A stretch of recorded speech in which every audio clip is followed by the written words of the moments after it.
गढ़ है और उनके जो वंशज थे मंडलागढ़ से जो कि यहाँ आए हुए हैं, हम सब के लिए बड़े सौभाग्य की बात है। तो जैसे कि कल 18 सितंबर का जो साप्ताहिक दिवस था, कल 21 सितंबर को मनाया गया, तो हम सभी उनके संघर्ष को याद करते हुए अब हम सभी युवा पीढ़ी की जिम्मेदारी ये बनती है कि हमें उनके जो बताए गए मार्गदर्शन या उनके जो संघर्ष है उनको मतलब जो हमारे युवा पीढ़ी के लिए किए हैं उसको लेके अब हम सबको आगे चलना होगा और उनके द्वारा जो जो चीज़ों को हम सबके लिए बड़े ही सुरक्षा के साथ रखा गया है, उन चीज़ों को हमारा फर्ज बनता है कि उसको बचाए। जैसे कि आज हम लोग 4 चीज़ों को लेके जीवन यापन कर रहे हैं और यह हमारा पूरा सर्कल चल रहा है, जैसे कि भाषा है, साहित्य है, संस्कृति है और हमारा पुरातत्व। तो सबसे पहले बात करते हैं हम लोग हमारे संस्कृति की। और तो जैसे कि हमारी जो रीति रिवाज है, परंपरा, आज भी हम लोग सन 1857 की बात करते हैं। हमारे संघर्ष जो हमारे पूर्वज जो है उन्होंने संघर्ष किया सन 1857 की, तो उनकी जो छत्र छाया हम लोग देख रहे हैं, तो उन्होंने हमेशा पारंपरिक वेशभूषा में रहे। चलो मानते हैं कि आज की हम वर्तमान पीढ़ी उस दौर में, लेकिन कम से कम हम जब भी हम अपने पेन गोंगो या जो भी हमारे नेम दस्तूर होते हैं तो हम अपने पारंपरिक वेशभूषा में रहें, है ना। तो ये सब चीज़ों को लेके चलना चाहिए। और दूसरी बात आती है हमारी भाषा।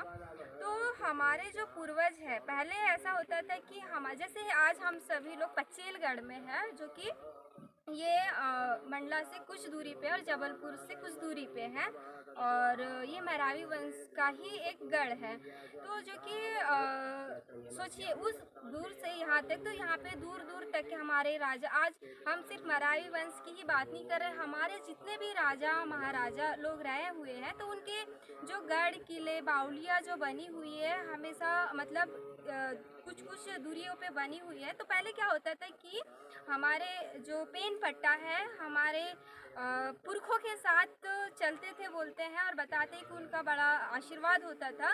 तो उन लोग हमारी जो मातृभाषा है गोंडी भाषा उसको लेके चलते थे। तो आज क्या है कि हमारी युवा पीढ़ी उस गोंडी भाषा को भूल रहे हैं, इसलिए आज हमारे जो पेन पट्टा भी है हम लोगों को मतलब स्वीकार नहीं कर रहे, क्योंकि जब भी हम लोग अपनी गोंगो पद्धति कर रहे हैं, अपनी जो भी आज की वर्तमान भाषा है, हिंदी बोलो, ये संस्कृत बोलो या इंग्लिश बोलो, जो भी है, अपने मराठी बोलो, सब अपनी अपनी भाषा पे हम पेन जैसे गोंगो करते हैं तो उसमें बोलते हैं। लेकिन हम अपनी वास्तविक गोंडी भाषा में अगर गोंगो करेंगे तो शायद जल्दी से कनेक्ट होंगे पूर्वजों से और जल्दी से शायद हम लोग चीज़ों को जान पाएंगे, है ना।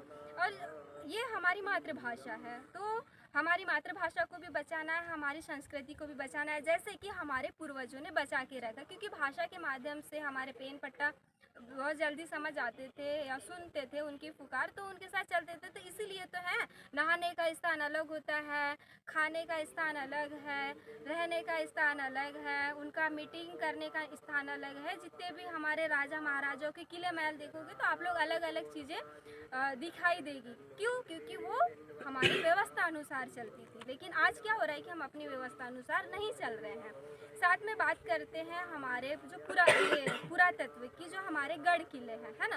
तो आज हमारे जो गढ़ किले हैं धीरे धीरे ध्वस्त होते जा रहे हैं, गिरते जा रहे हैं, इनको अन्य लोग कब्जा भी कर रहे हैं एक तरीके से बोला जाए। तो हम लोग इन चीज़ों को संरक्षित करके नहीं रख पा रहे। तो हम सभी युवा पीढ़ी की ये जिम्मेदारी बनती है कि हम सभी इसको संरक्षित करके रखें, है ना।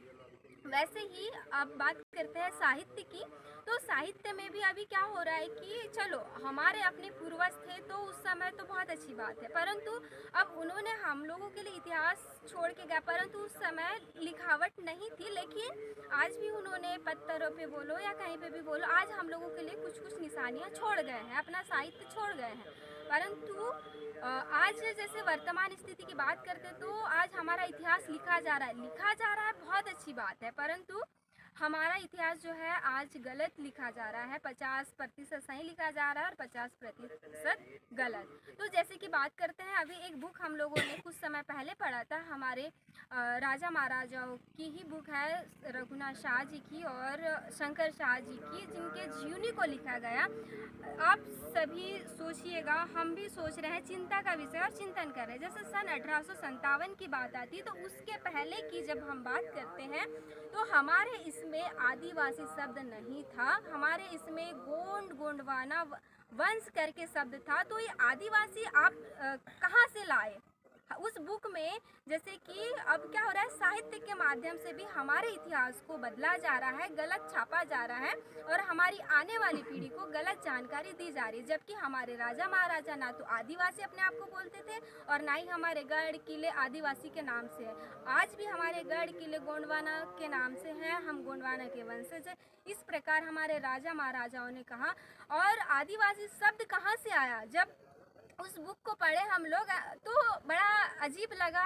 तो ऐसा लग रहा है कि हमें साहित्य के क्षेत्र में भी अब युवा पीढ़ी को आगे आना होगा। और वैसे ही बात करते हैं कि जो आदिवासी शब्द है ना, वैसे हम लोगों ने पढ़ा है, एक चिंता का विषय है, तो सन 1911 में दिया गया शब्द है। और हमारा इतिहास कब का? 1857 के पहले का। तो सोचिए 1857 कहाँ है और 1911 कहाँ है ना? तो हमें किसी के द्वारा दिए गए शब्द को लेके नहीं चलना है, हम सबको अपने पूर्वजों द्वारा दी गई रीति रिवाज, परंपरा, भाषा, साहित्य, गढ़ किलों को बचाते हुए हमें उनके मार्गदर्शन पे चलना है, ना कि दूसरों के मार्गदर्शन पे।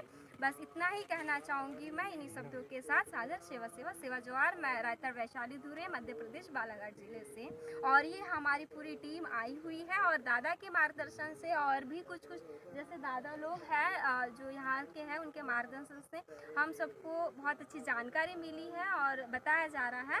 तो बहुत बहुत धन्यवाद दादा आपका कि हम सब युवा पीढ़ी को आप एक ऑथेंटिक जानकारी दे रहे हैं और हम सबका सौभाग्य है। तो सेवा जोहार।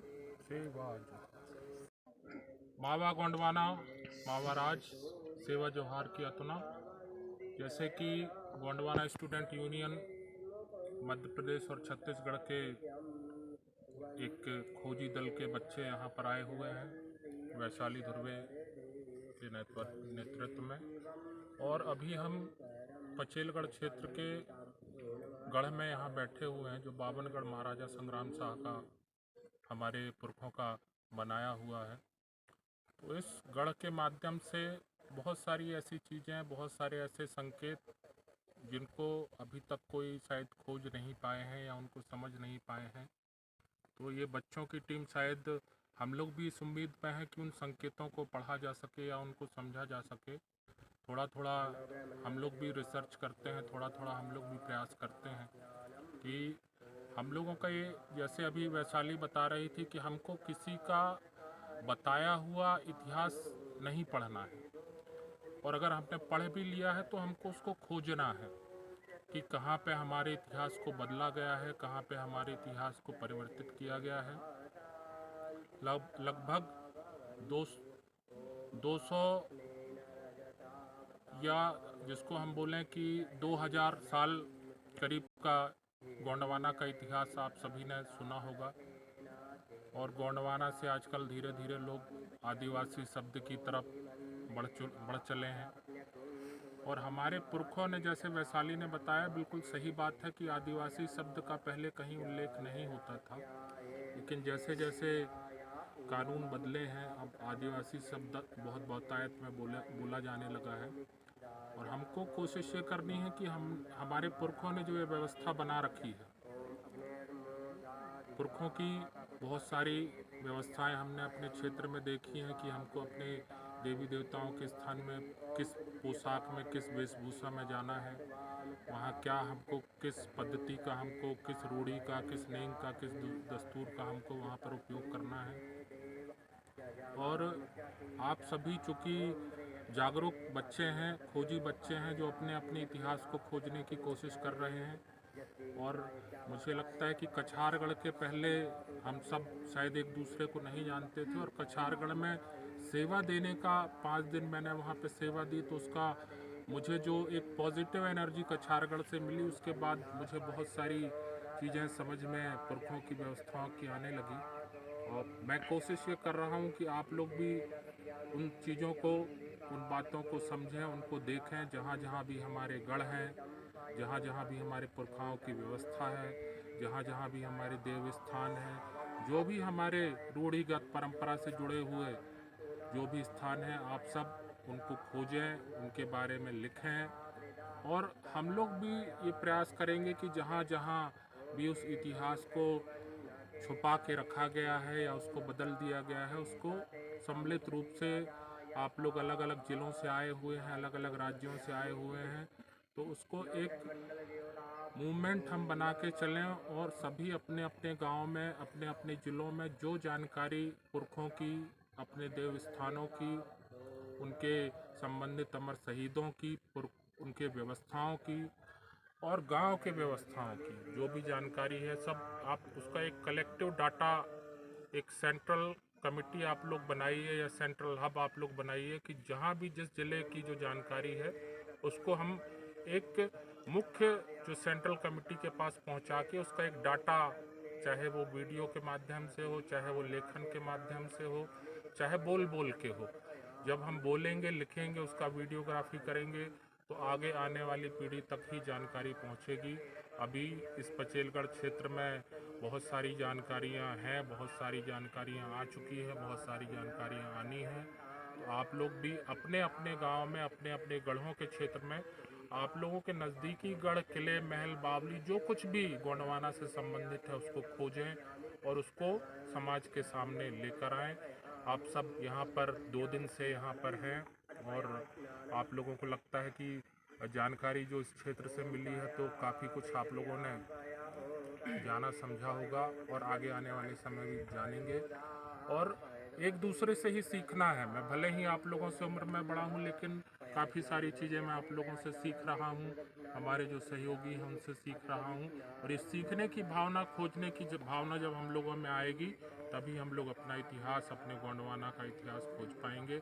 आप लोग मजबूती के साथ आगे बढ़िए और जब आप अपने पुरखों को खोजेंगे तो वो आपको एक ऊर्जा देंगे कि वो खुद बताएंगे कि आप उस किस मार्ग में आगे बढ़ेंगे।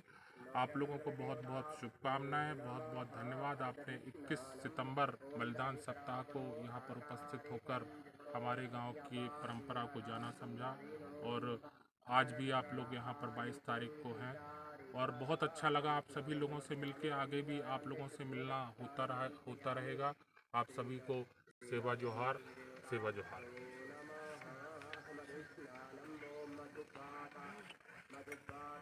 सेवा जोहार। जैसा कि आज हम 22 सितंबर को हम इस पंचेलगढ़ की पावन धरा में उपस्थित हुए, यहाँ जो अनुभव हमें